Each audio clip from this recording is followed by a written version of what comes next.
What's up everybody, Smoove Cosplayer here, your favorite salsa dancing cosplayer. Now recently I made a video called Something Always Changes, where I basically went through my journey on coming to grips with the changes that happen whenever any fandom gets turned into a movie. Comic books to movies, video games to movies, so on and so forth. You know, I used to be that guy that would nerd rage over, you know, this change or that change, and you know, now I'm just like, you know what, there's always going to be a change. It's been going on forever, so some changes you like, some changes you won't. Just roll with it. Don't go and harass the creators, don't blow up their Twitter feed, you know, things like that. So now, even though I am to the point where I no longer have that same kind of rage and vitriol over the changes, that doesn't mean that during that journey I didn't, you know, still develop some hard feelings over some of these movies. And it's going to seem like a contradiction to, you know, what I just said, but this video is basically going to be about how I felt about the X-Men films. Basically just getting it all out of my system, clearing it out of my head and letting it go. So this is me just kind of airing all of that out. So yes, I have got to the point where, you know, from here on out, those movies, I'm not gonna get, you know, all up in arms about the changes, but you know, like I said, this is just me getting it all out of my system. So without further ado, this is basically all the things that I didn't like about the X-Men films and some things I liked too. You know, over time I've gotten to the point where I realized, yeah, they did get some things right, they did do some things well, they did do some things that I liked over time. So I will be giving some credit where it's due as well. So sit back, buckle up, because this is going to be a long video probably, because I'm going through every X-Men movie except for the Deadpool movies.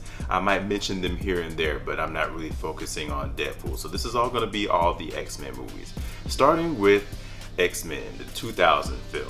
And again, like I said in that previous video, I was super excited when the movie came out, but I left the theater still somewhat excited, still a little bit on a movie high, but at the same time, like, really, y'all? Did y'all really just do my favorite characters like that?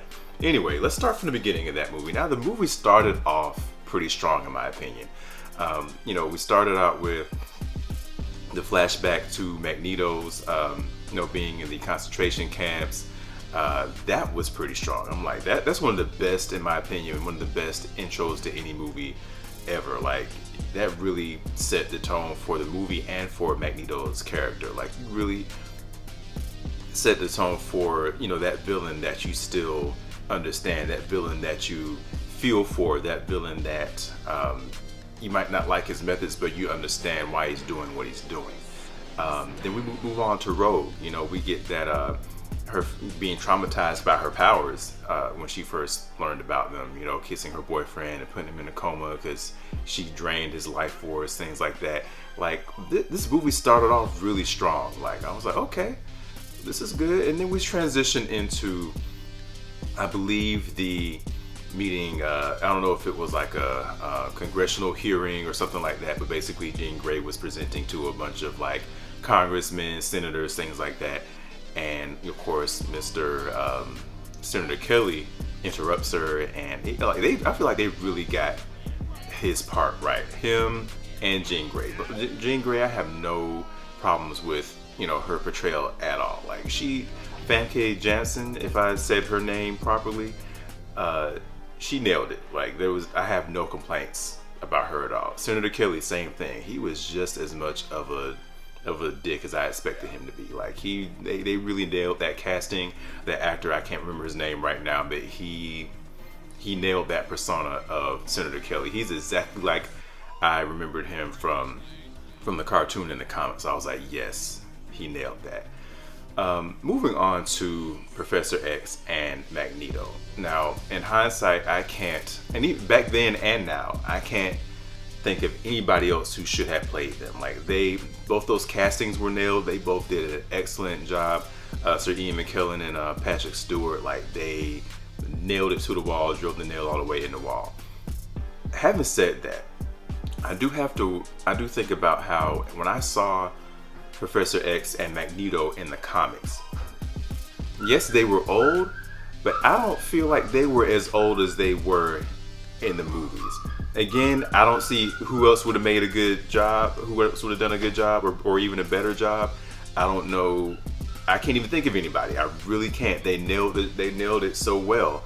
That's just my only gripe on that. Like, Magneto had gray hair, but he wasn't elderly though. You know, I remember X-Men #1 from 1991, I believe, when after the X-Men had split into the blue and gold teams. Gold team was on Uncanny X-Men, and blue team was on the new just plain X-Men title.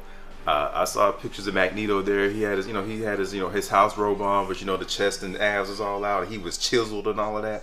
I was like, he's an old guy, but he ain't that old. He doesn't look like he's gonna be in a nursing home in the next 10 years. So. And Professor X was old. He was old enough to be like the mentor, the caretaker, the father figure, but he wasn't that old, So that's my only gripe about Professor X and Magneto. They, again, I don't know who else would have played them, but I just didn't like too much that they were shown as that old in the movies. So moving on to Rogue, a little bit to unpack here. Now, a lot of people are mad about how Rogue started out without the powers that we know her to have. She, for those of you who don't know, she got her powers from Miss Marvel, who we now know as Captain Marvel. But this is before Captain Marvel got the powers that we see in the MCU. Like, she has those powers now, but she's not. A lot of people would say that she's more powerful in the MCU than she actually is in the comics. Like, she's maybe way OP'd in overpowered, for those of you who don't know. She might be way OP in the movies, whereas she's a powerhouse in the comics, but just not so much as in the movies. Anyway, at the time that Rogue stole her powers, she had superhuman strength, I want to say like in the 75-ton range, flight, a certain level of invulnerability. She had this weird sixth sense that I can't really explain how that goes. I think that's about it. She didn't have any kind of energy projection powers. She didn't have any kind of energy absorption powers. All the stuff that we know her to have now. So Rogue, was a villain at the time. She was rolling with Mystique and the rest of her version of the Brotherhood of Evil Mutants. She held on to her for too long, and that mixed with something about her Kree physiology that made Rogue permanently have her powers. So yes, so this version of Rogue that we're seeing in the first X-Men, or all the X-Men movies rather, this is pre that. And yes, and I'm not so mad at this, because yes, there was a time where she didn't have those powers. She started out only having the memory, psyche, power absorbing powers just by touch. So I can understand why if you're going with a young Rogue, that you start out with just that power set. But I think people are mad because, and I'm disappointed too, how they never explored her getting those new powers. Like, we never got to see, the sweet, sassy powerhouse Rogue that we're used to seeing, especially if you're used to the X-Men cartoon. Like, you automatically hear that Southern Belle voice that was just so fun-loving and sweet and sassy, but at the same time she also had that dark side to her, where it was like, not dark side, but more of a tragic side, because she could never touch anybody. So like, that made her very sad, obviously. Speaking of Miss Marvel, Captain Marvel, I want to give a theory out there, and I might be giving Bryan Singer a little too much credit here. I'll get to more about Bryan Singer a little bit later. I might be giving him a little bit too much credit in saying this, but here goes. So there's the whole licensing thing that happened with Marvel and all the movie rights. I'll keep this as short as possible. I don't want to get off on too much of a tangent, but for those of you who don't already know, and this is something I didn't know for a while either, but Marvel was pretty much broke in the 90s. I don't know if they ever actually went bankrupt. I'll have to research that again later. But to make up some more money, they basically sold off the movie rights to a lot of their characters. So Incredible Hulk was bought by Universal, I believe, if I'm not mistaken. Spider-Man was bought by Sony, and the Fantastic Four, the X-Men, and anybody mutant related was bought by Fox. So that's why up until now that Disney bought Marvel and Disney bought Fox back, and they have deals with Universal and Sony to be able to use the Hulk and Spider-Man as long as they're not in like Sony and Universal have the rights to Spider-Man and the Hulk as far as their individual solo movies, but Disney / Marvel is able to use them in any movies that they aren't, that the movie, like any not solo movie, like, so they can use them in any Avengers movies, cameo appearances in other people's movies. As long as it's not a Spider-Man or Hulk movie, then they can use those characters. So up until now, they haven't been able to use these characters. Now, there was a long fought battle with Fox. Like, Fox was holding on to the Fantastic Four, X-Men, and the Mutants. So that's why, you know, Marvel couldn't use the X-Men in Infinity War. They had a big part in that, you know, they couldn't use them in any other thing. But I think that's also why we don't get to see Rogue stealing Miss Marvel's powers in any of the X-Men movies, because just like Marvel couldn't use any mutant or X-Men characters, I'm pretty sure it went the other way too. Fox couldn't use any characters that they didn't have the rights to. So they didn't have the rights to, you know, to Miss Marvel, now Captain Marvel. So I'm assuming that even if I'm sorry, not Kevin Feige, that's who I like. I'm assuming that even if Bryan Singer, the director of the X-Men, the Fox X-Men movies, even if Bryan Singer did want to bring that element into it, he couldn't, because he didn't have the rights to Captain Marvel. So I think, and again, I might be giving it too much credit, but I think that's why we never got to see Rogue become the Rogue that we know and love. But yeah, so there's that. Now we got Wolverine. Now, a lot of people have a problem with Wolverine being too tall. If y'all don't know, Wolverine is 5'3". 5'3". Hugh Jackman is a whole foot and an inch, I believe, taller than Wolverine. I think he's 6'2", so he actually might be just slightly shorter than a whole foot taller. But yeah, too tall to be Wolverine. Now, some people might complain about that, and I, for like 0.005 seconds, complained about that. But let's be honest, y'all. What 5'3" actor do y'all know could we get to play Wolverine, but we would believe him as Wolverine? Like, any actor that short, we would, you know, it would be comical. We wouldn't take him seriously, and you have to take Wolverine seriously for it to be a real Wolverine. So I'm like, I'm not complaining too much about Wolverine being too tall. Just to get this out of the way, like, if we, you know, once Wolverine gets recast, I'm happy as long as he ain't like over 6 feet. Like, if we get a 5'9", 5'8" Wolverine, fine. Like, as long as he has to look up at Cyclops and Gambit, you know, I'm fine with that. But yeah, let's drop the whole, oh, he shouldn't be so tall, he should be 5'3". Nobody 5'3" would work. And please, for the love of God and everything that is holy, let's stop suggesting Danny DeVito as Wolverine. I keep seeing that. I'm gonna lose it the next time I see that. Well, for Danny DeVito would not be taken seriously as Wolverine, and he's too short for Wolverine. I think he's like 4'11" or 4 foot something.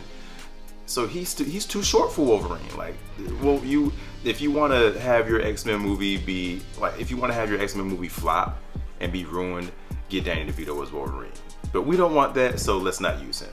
Moving on to Wolverine and Rogue. So Wolverine and Rogue kind of developed this surrogate father-daughter relationship throughout the X-Men films. And now, in hindsight, I didn't know this at the time, because I was into the comics, but I never got to really collect any comics until adulthood. And when I say collect, I mean consistently get issue after issue, be able to keep up with the storylines, kind of collecting. Whereas as a kid, I get a comic here, comic there, never two issues in a row. So like, I got it sporadically. So I was never able. So there was certain storylines I didn't catch.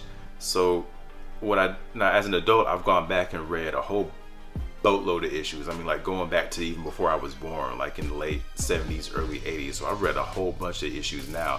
And Wolverine and Rogue did have a mentor-mentee relationship when she first got on. He actually hated Rogue at first because he actually was cool with Carol Danvers, aka Miss Marvel, who I mentioned before, and so they met after Rogue had stolen her power. So Wolverine had an animosity towards her, but she won him over, and they became more of a mentor-mentee relationship, not a surrogate father, surrogate daughter relationship. That belongs to Wolverine and Shadowcat. That was way before Wolverine and Jubilee, and then of course Wolverine and Jubilee. So those of us who were either fans of the comics or fans of the cartoon or both, we're expecting Wolverine and Shadowcat or Wolverine and Jubilee, but we get Wolverine and Rogue. I mean, not horrible, but I'm like, y'all could have gave us more of what we were hoping for there. Anyway, so that leads us to, they're leaving the, the whole, wherever Wolverine was doing his old Fight Club thing, and they get ambushed by Sabretooth. Here was my first legit moment of what the F are y'all doing. Wolverine and Sabretooth have this relationship where I'm gonna fuck you up on sight. Seriously, like there is rarely a time where Wolverine and Sabretooth are in the same vicinity. Like Wolverine can sniff Sabretooth out and be like, wait, Sabretooth is here. It's about to go down. That didn't happen in this movie. Now Wolverine knew something was up, but it wasn't a case of, oh, my arch enemy is here. It was more of, somebody's here, something's about to happen.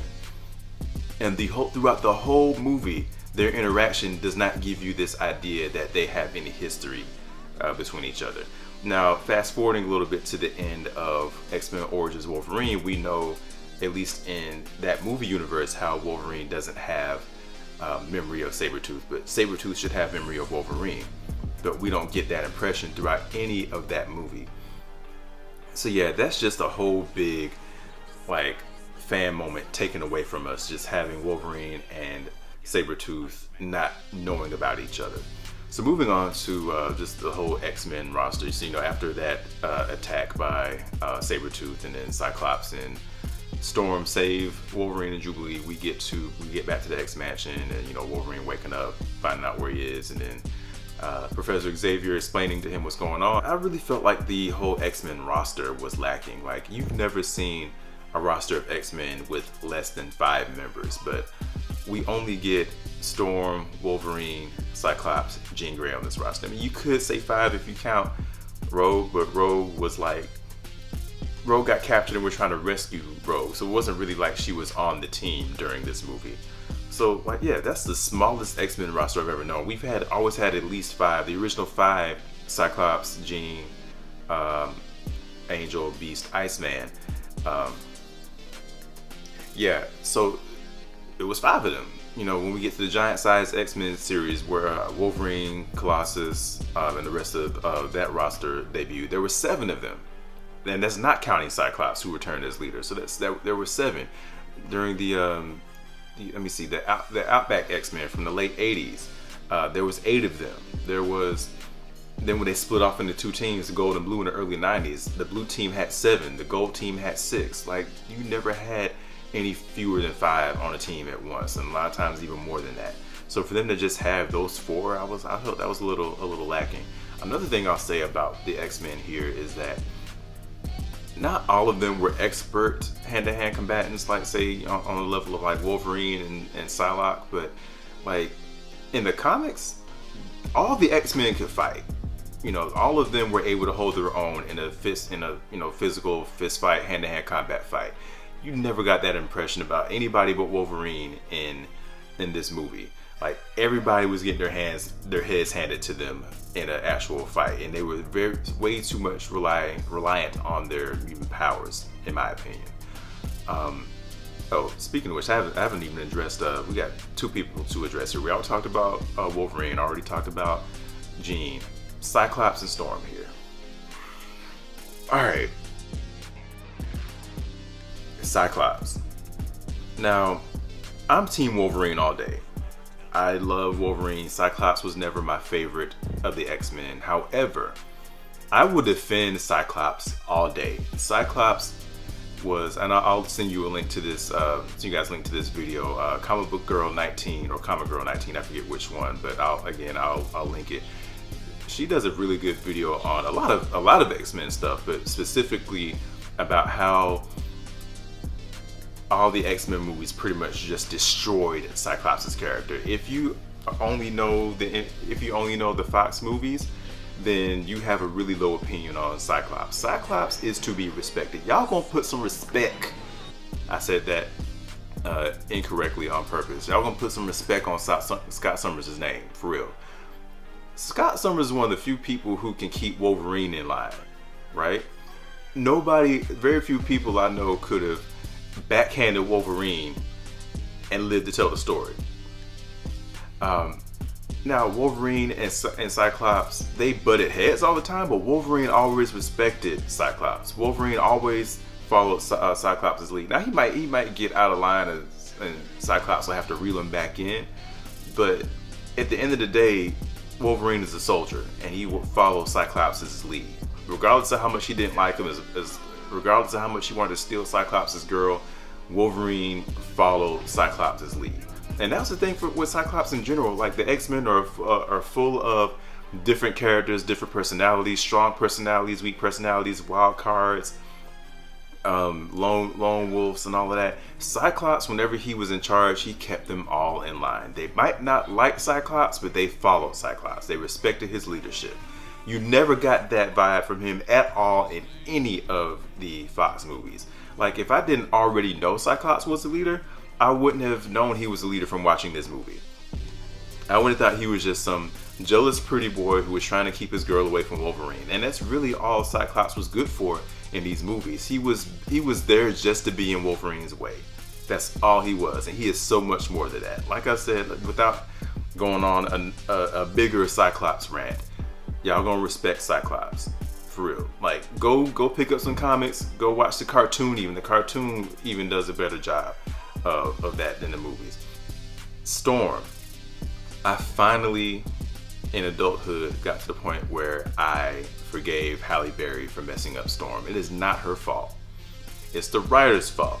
Storm in the comics and in the cartoon, they're written slightly differently in the comics and the cartoon, but it's still essentially the same essence of the character. Storm is this powerful, regal, respected character. Like, she commands respect without being like a bitch about it. Like, just the air about her persona, the way she carried herself just demanded that, oh, it's a goddess done walked in the room. Oh my goodness, okay, like, that's how Storm is. Like, and she knew how to be different things at different times. She knew how to be powerful and commanding when she needed to be. She knew how to be kind and motherly when she needed to be. She knew how to be sweet when she needed to be. She knew how to joke when she needed to.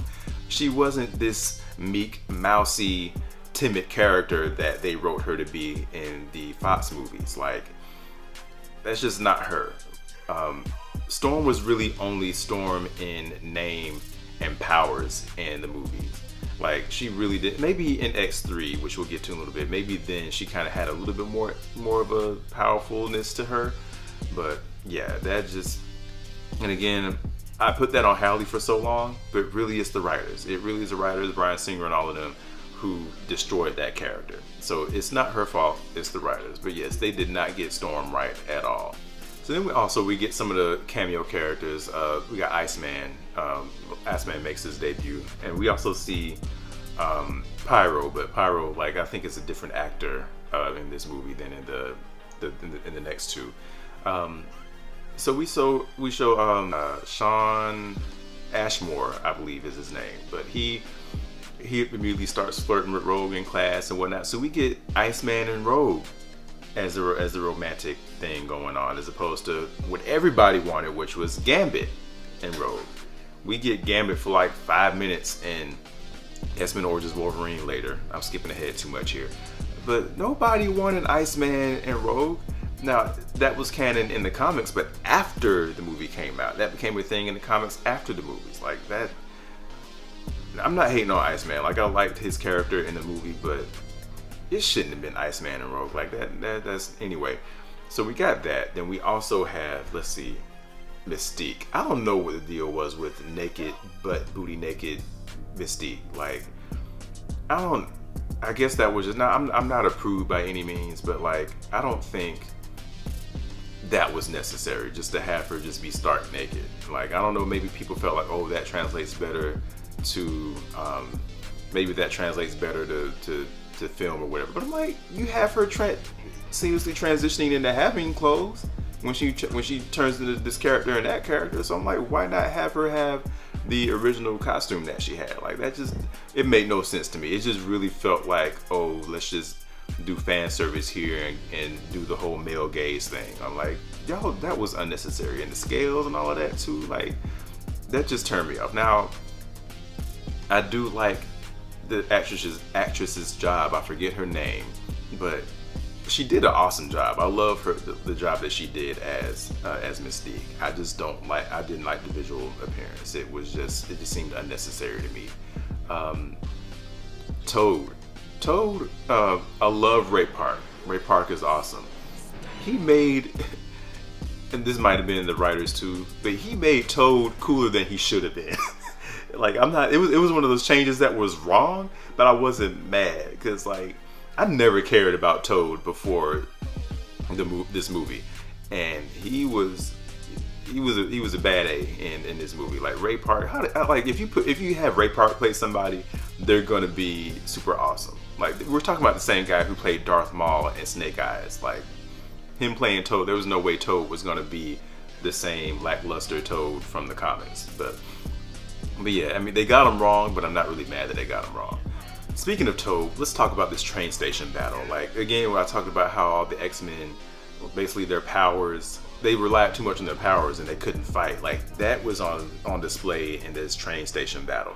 Like, Cyclops gets done in by Toad. I think Storm gets done in by Toad. I forget if it was just in the Statue of Liberty battle or if it was there and the train station. But yeah, she got done in by Toad. No, it was Sabretooth who got a hold of Storm in the train station battle. But yeah, nobody had any kind of fight in them in this scene. I'm like, just really puts on display what I said earlier about the X-Men not having the hand-to-hand combat skills that they normally do in the comics. Let's see what else. Oh, the whole leather spandex thing, where, you know, Wolverine says, "Do y'all really got a public in this?" And like, Cyclops says, "What were you expecting? Yellow spandex?" And I think that was really, this is Bryan Singer or the directors speaking to us as the fans. Y'all really want us to have yellow spandex in this movie? And as much as I don't like that decision, I don't like how they just went with just these bland, all black, I want to be the Matrix kind of costumes. As much as I hated that, there's a part of me that wonders, and again, I might be giving too much credit here, there's a part of me that wonders if we had to get that in order for us to realize how much we missed the colorful costumes and for the MCU to do what they did. Maybe if the X-Men came out with the colorful costumes then, maybe we get turned off to it and then the MCU looks different. Maybe the MCU was successful because the X-Men got it wrong in the first place. I don't know. I'm just throwing that out there, you know, just giving another little train of thought there. But ultimately, yes, I was disappointed in this whole leather spandex thing. I'm like, not leather spandex, black leather thing. And then I think in Ultimate X-Men and New X-Men, two different timelines in the comics, they decided to go and change the comics to match the movies. I'm like, no, what are y'all doing? So I am not interested in reading that. I wasn't interested then. I'm not interested now in going back and reading that run in the comics. I'm just so turned off from that decision in the movies where I'm just like, you know what, I ain't trying to read it. Again, we come back to Wolverine versus Sabretooth. They have a battle, and it really wasn't, it should have been that, oh, Wolverine versus Sabretooth, bad blood, knockdown, drag out fight, but it really just ended up being, oh, this is just the Wolverine versus the big bad fight, and it just happens to be against Sabretooth. You know, none of the stakes that normally are at stake when they fight. No bad blood, no banter, no trash talk, nothing like that. Like, that was just, again, a huge disappointment. Oh, and I would be remiss if I did not mention that lame lightning joke. Do you know what happens to a toad when it gets struck by lightning? The same thing that happens to everything else. I'm like, and everybody in the theater, like, there was not a chuckle, there was not a laugh or anything in that theater when I was sitting there watching it. We're all sitting there like, was that supposed to be the punchline? Was that supposed to be funny? And there's if I can find the video, I think there was a deleted scene, or there's a part of that scene that was cut that would have made that joke make sense. But even when I watched that, I was still like, okay, it makes sense, but it's not funny. Like, that was just dumb. Anyway, so that's it for the first X-Men movie. Like, there's a lot to unpack with just that one. Moving on to X2. So, Nightcrawler. I loved how they did Nightcrawler. That was on point. My only complaint was those tattoos, or not the tattoos, but those markings, those scarrings on him. Like, he put one on him for every time that he sinned. I'm gonna have to go back and research some more in the comics. From all the comics that I've read, all the time I've spent on their Wikipedia pages, their X-Men fandom wikis, I've never heard any other reference to Nightcrawler having those markings on them in the comics. So I think this was purely a movie thing. I mean, I'm not upset about it, but at the same time, I'm like, why? Similar to the scales on Mystique, like, why? That just made no sense. That was just extra for no reason. There's mention of Artie. Artie is one of the Morlocks from the comics. If you guys don't know about the Morlocks, they're a race of, not race, but a subset of mutants. They're all Gamma and Epsilon level mutants, meaning both of those mutant classes, they're visually, you can look at them and tell they're mutants. Like, they're so far from what humans normally look like that they can't pass for humans, so they have to stay, they have to live underground. They live in the New York sewers.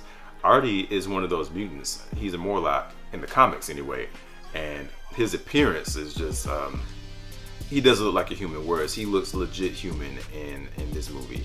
So I'm like, this is one of the things I don't like in the X-Men movies. I'll mention this again later with another character, but how they'll just take a random character. They'll be this character in name, but they won't be the character in look, powers, personality, or anything. They just slap a random cameo name and want us to be happy with it. I'm like, I wouldn't have known unless I had stopped again and really paid attention to hearing the name. I wouldn't have even known that was supposed to be that character. So, like, if you're gonna give us cameos, make it obvious that character is a character who they're supposed to be. Like, that's just, I hate when they do that. I hate that with Transformers too. I might do the same video with Transformers later. Now, one thing they did get right with this movie is this was based off of the God Loves, Man Kills storyline. It used to be, for a time, it was just like a one-shot not canon story, but eventually became canon later. But the whole it was Reverend Stryker, not Colonel Stryker. For the record, Stryker has nothing to do with the Weapon X program, nothing to do with Wolverine's origin at all. This was something changed for the movies. But he was a part of, I believe this was an organization called The Right. But it was like these super uber religious folks who thought that mutants were an abomination. This was a really heavy storyline, and I think this is one of the reasons why X2 is one of the most loved movies of all of the X-Men series, because like it really does go dark. It really does, like, it's really dark and heavy, like, and people have really gravitated to that. And we get another cameo, Siren from Siren is Banshee's daughter. Like, she's the one who, when they break into her room, like, there's this sonic shriek that she lets out when she screams, and like it alert that it's because of her that mutants that get to escape, they were able to escape because of her. Otherwise, everybody else would have gotten captured. Another cameo in that movie was Colonel Stryker's son, Jason. Jason, if you know from the comics, Jason Wingard, if I'm pronouncing his name properly, I might not be.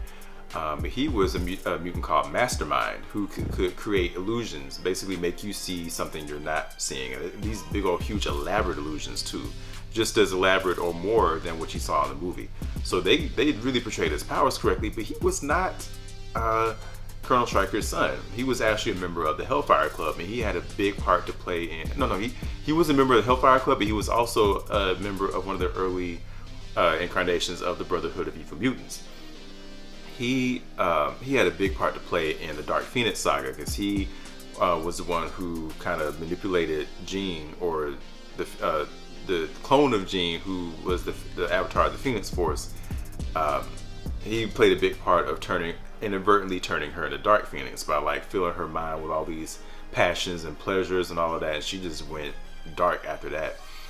But to have him be like, I mean, they don't say his last name. Of course, I guess his name would be Stryker, but for him to have the same first name, Jason, and the same powers as Mastermind, I'm like, did y'all reduce Mastermind to being just the son of Colonel Stryker? Like, anyway, but yeah, I liked the use of the powers. That was on point, but the character, no. So we have another thing that kind of threw me off.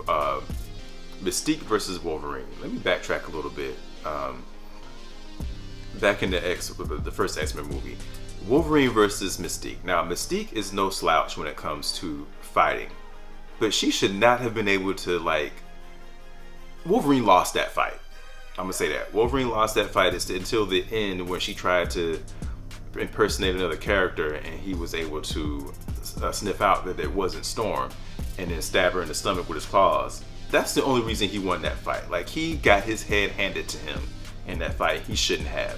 Wolverine should not be losing a fight to Mystique. Mystique is good, but not good enough to be Wolverine hand to hand. Like, I'm sorry, that's just not. I don't remember Mystique being that good in the comics or in the cartoon.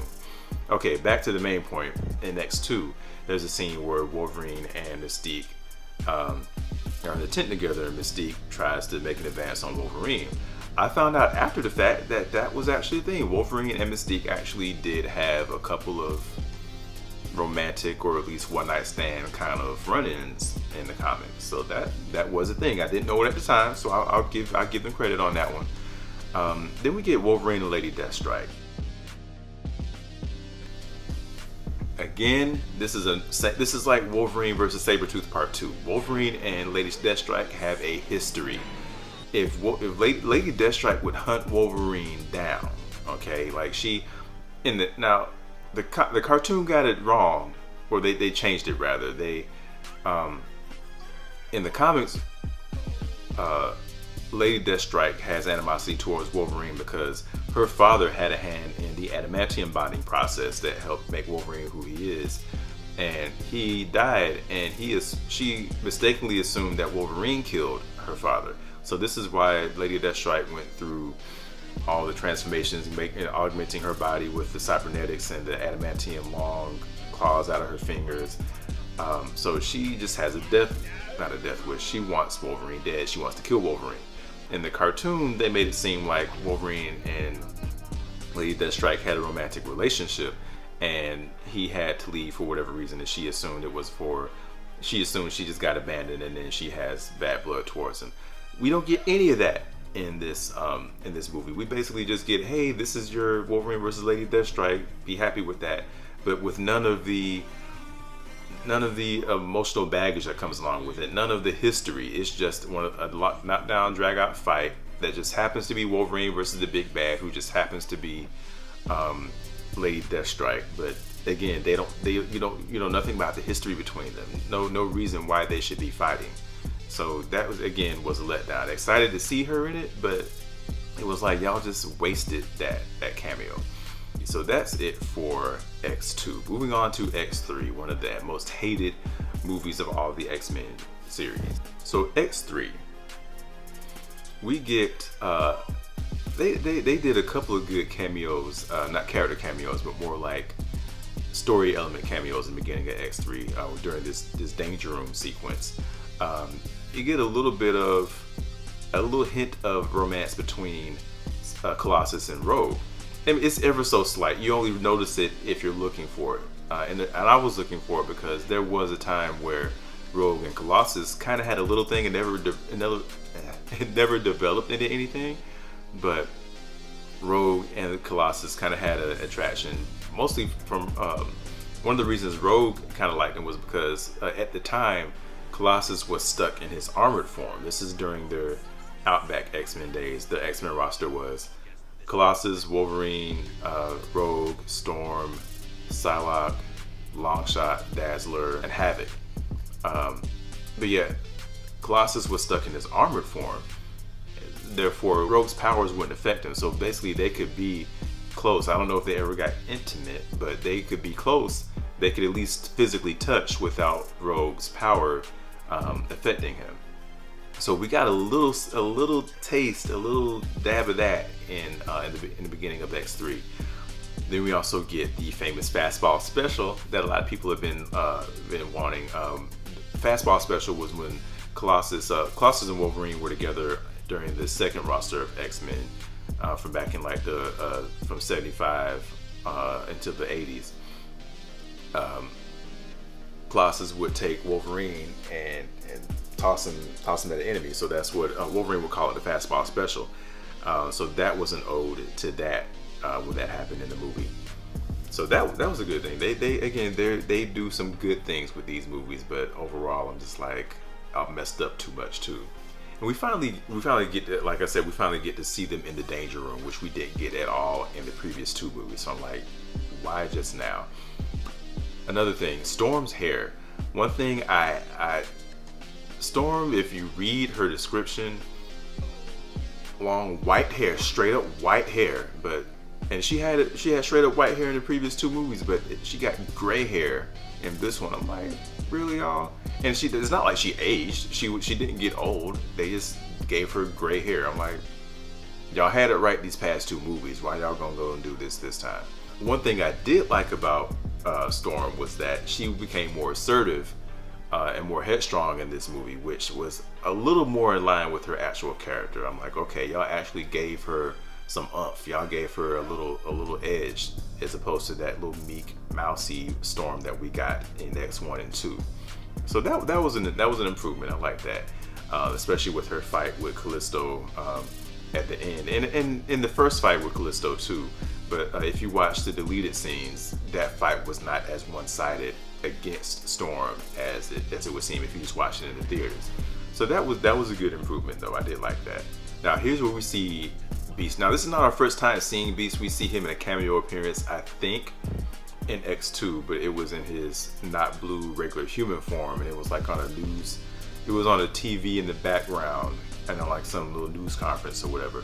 But Kelsey Grammer as Beast, like he killed it. Like I really can't see anybody else playing Beast. I mean, I'm pretty sure there's other people who do a good job. I just can't think of any. I don't know any actors that come to mind for me. If y'all got any, definitely. If anybody got any good recasting suggestions, I would love to hear them, because I'm always looking to see what other people think, who other people think could play these parts really well.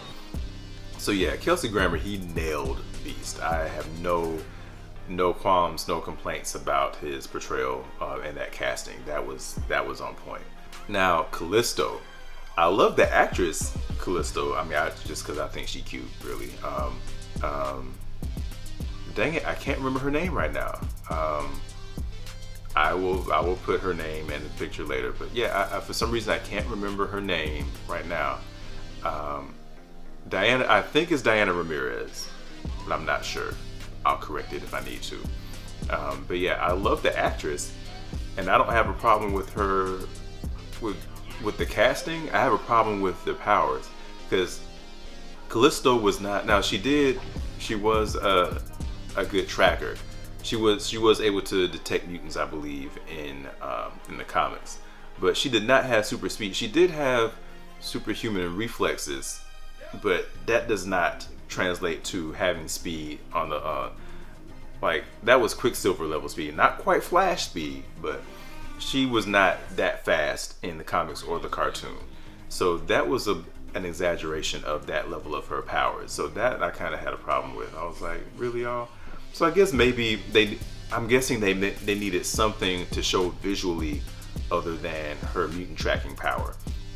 So maybe there was like, okay, let's beef up this one part of her powers to make it stand out on screen. So I'll give them that. Now there's another character in there, and I had no idea where he came from. I did some research on it later.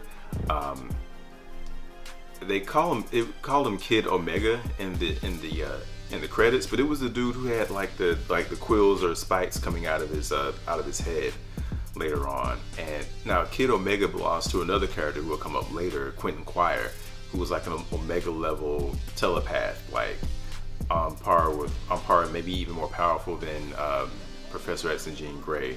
Don't quote me on the more powerful part. That's arguable. But yeah, just him. And let's see, there was one of the other mutants that ended up being on Magneto's team later.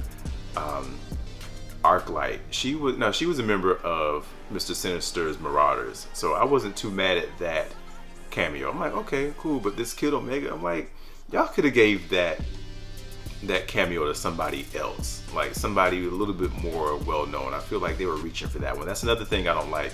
That's another type of change that I don't like when movies do, when they just go reach for this obscure character that nobody really cares about, when this other character or many other characters that people love, and y'all haven't even touched on these characters yet, but y'all gonna give the spotlight to this character that nobody knows about, this character that people who are experts on the source material don't care about or barely would even mention. Y'all can give this character spotlight over these other characters who everybody else knows and loves. That's one of the things I don't like. So that Kid Omega dude, and he didn't do anything useful in the movie at all, like except for when he killed that doctor at the end. Like that's all he was good for. I was like, why are you flexing your muscles at Pyro? Pyro will burn you to a crisp. And like he was acting all hard or whatever. I'm like, dude, come on. Like I laughed at him just the way Pyro did. So yeah, I could have done without that character. My biggest complaint in this movie was the origin of the Phoenix. Now it is true that Professor Xavier put mental blocks in Jean's head to prevent her from accessing part of her powers, but this was something that she knew about in the comics. What it was is that with her telepathy, she was too young to fully handle her telepathy. As you saw in the beginning of X2, most people assume with telepathy that you have to, like, telepathy is basically you can read minds, you can put your thoughts in somebody else's head. Y'all can basically communicate telepathically without opening your mouth and being verbal. You can create mental illusions in a person's head. You can cause headaches in another person. You can make the person see what you want them to see, make them think what you want them to think, all that good stuff. Most of us assumed, at least I assumed, that you had to turn that power on to be able to read somebody else's mind and project your thoughts. It's really the other way around. You have to purposely keep other people's thoughts out of your head. So that's why you saw what you saw at the beginning of X2, Jean kind of lose control of her powers and involuntarily hearing everybody else's thoughts in her head. So when Jean was young, Professor Xavier put those blocks in her head to keep her telepathy from, basically turning her telepathy off until she was mature enough to be able to handle that power. He took those blocks out. That did not cause the Phoenix. The Phoenix came from when they were on this mission in space and the cosmic entity was out there, and actually way back when Jean was a kid, her mutant powers manifested when her best friend died, and she instinctively kind of locked minds with her, and she almost died from that. And somewhere in there, the Phoenix Force felt that and contacted her back then. So when she was in that space mission, she was the only one who was able to keep everybody else from dying as they were entering the Earth's atmosphere. She instinctively called out to the Phoenix Force. Then the Phoenix Force came, and of course a lot of this is retcon for when Jean was resurrected. The Phoenix Force made a copy of her, put the dying Jean, because she was dying of radiation and heat exposure, she was almost shriveled up. So they put her in suspended animation in this cocoon in the bottom of the Hudson River. So she's healing down there. The Jean that we saw during the Phoenix and Dark Phoenix sagas and the comics was a copy of Jean, but still her same essence, her same memory. So everybody thought it was Jean. So that's how the Phoenix came about. It did not come about from these mental blocks that Professor Xavier put in her head and this other personality being built up over time. That was some BS right there. I was like, and I get it to some extent. And I don't know this for a fact, but I'm just gonna speculate that because we really don't have time in a movie to really flesh out what really happened, I'm guessing that they chose to go that route to kind of just keep it short. Because honestly, for them to get Phoenix right, I'm going to talk about this with in the next video as I go through the other X-Men movies, because they did Dark Phoenix again. They devoted the whole movie to it and still got it wrong. I really feel like to do Phoenix correctly, it's got to be like a whole MCU phase, like, because we got, you know, when she first got the Phoenix Force, then their interaction with the Shi'ar in space, the McCann crystal, then her dying, coming back, the whole thing with Mastermind and the Hellfire Club, that whole thing, like, oh, the Starjammers out in space as well when they encounter the Shi'ar, like, that's a whole, you can't cram that into one movie. So I kind of, on that note, I kind of forgive them for messing it up. I still don't like that they messed it up, but I can kind of forgive them for cutting those corners, because like I said, in order for them to really do it justice, they got to go through all of that. So that's really more, now the cartoons could do it because they put it in a 5-episode series during one of the seasons. So, but yeah, I feel like for them to do it right in the movies, it's got to be a whole, it's got to be across several movies. It's got to be a whole MCU phase and not just one movie. So yeah, lastly, I can't stand what they did to Juggernaut. So he, now I didn't have a problem with his appearance or his portrayal. That was cool, but they didn't touch on him and Professor Xavier being stepbrothers at all. And they also Juggernaut is not a mutant, which during that scene where the character's name is Leech, but the kid who they got the cure from, he was able to turn his powers off. Now, unless they want to say that he's able to turn off anybody's powers, mutant or regardless, then that works. But if it's only supposed to affect mutant powers, that shouldn't have worked on Juggernaut, because Juggernaut is not a mutant. So they really messed that up. And then the other thing, when Shadowcat, Kitty Pryde, I call it Shadowcat because that was her, she went through many different nicknames, but that was the nickname she had when I first got into the comics. So I always call her Shadowcat. I don't really like calling her just Kitty Pryde. But she pulled him into the floor and he was able to break out. He should have died. Okay, if you look up, there's a series called The End. Like Marvel did that with a bunch of different comics. They did it with Spider-Man, they did it with Wolverine, they did it with the X-Men. I don't know who else they did it with, but there was a long mini series called X-Men The End, and Shadowcat did that to one of the Skrulls, and the Skrull died. Because the thing is, if Shadowcat were to turn off her phasing powers while she was still in another object, that would cause her at least excruciating pain, if not death. So for her to so she pulled that, in that comic, she pulled that Skrull all the way down into the ground and only their hand was exposed.